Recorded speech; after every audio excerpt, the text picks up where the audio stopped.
Hey guys, guess what I got in the mail? Gen 3 Pmag. So let's do a little bit of a comparison between this newer Gen 3 version and the older Gen 2 version.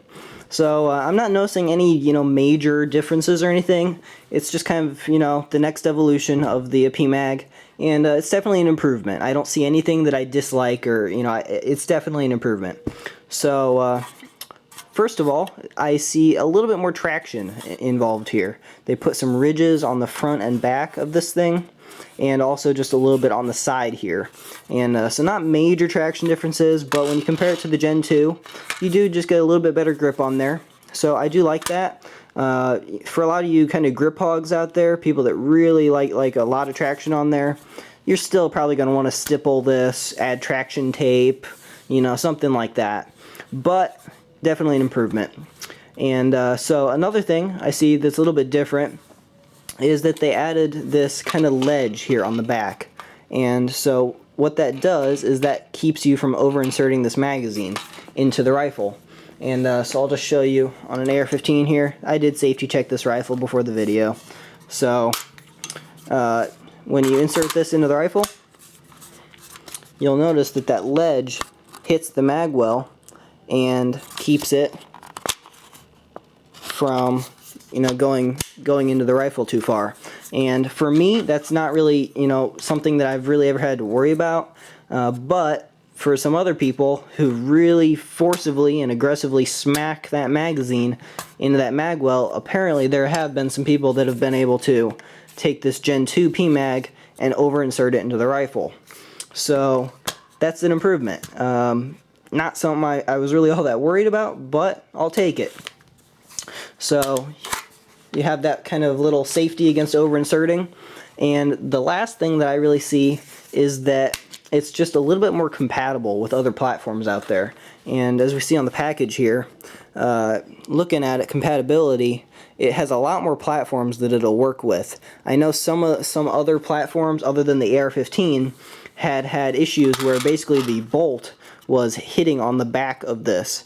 So you'll see this is the Gen 2, this is the Gen 3. On the Gen 3 they just cut it out just a little bit more, just to give a little more clearance for the bolt coming by. So I believe it was maybe like the Scar and some of those platforms were having issues with that, and so they did fix that.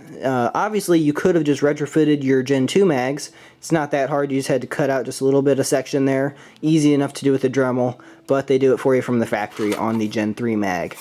So that's the major differences. Also, one other thing is the base plates are a little bit different. You'll notice the Gen 2 kind of wrapped around the body a little bit more. The Gen 3 is just a little more flush fitting. And so, that's nice. The footprint is very similar. The Gen 2 is just a little bit fatter there on the bottom, so there's just a little bit less to grab onto on the bottom there, but that's not really a very big difference either. Also, it's a little bit easier to take this one off. You'll notice on the Gen 2s, until you've taken this one off and on a few times, it's kind of stiff and you really got to force it. This one goes on and off very easily from the factory. Just slides right on and off pretty easily. So that other than that, not a major difference. Your dust covers are not really all that compatible between the two. You can get the Gen 2 dust cover to fit on the Gen 3 Pmag. It's just a little bit loose. It doesn't retain all that tightly. The Gen 3 dust cover will not fit on the Gen 2 mag, and the reason for that is that with the Gen 3 on top, Gen 2 on bottom, you'll notice there's just a little bit more material here to accommodate that cutout, and so you can't get this to fit on there. So maybe that's one reason just to stick with all Gen 2s or all Gen 3s, because all your dust covers will just fit all your magazines, or you could just not worry about it. So I don't know, my general consensus is if you're out buying Pmags, probably go with the Gen 3s if they have them in stock. If they're about the same price, it's definitely a little bit better, but definitely it's not time to go, toss your Gen 2s or anything. They're just still awesome magazines. I think the Gen 3 pretty much inherits all the reliability and durability of the Gen 2, and I've had just outstanding, durability and reliability out of these Pmags. So much better than metal mags or anything like that. Pmags still are kind of just my reference standard AR-15 magazine. So Gen 3 is an improvement. If you have any questions, feel free to leave that in the comments. I'd be happy to help you guys out. If you want to see more videos like this, feel free to subscribe. I'd appreciate it. Everyone have a nice day, and thanks for watching.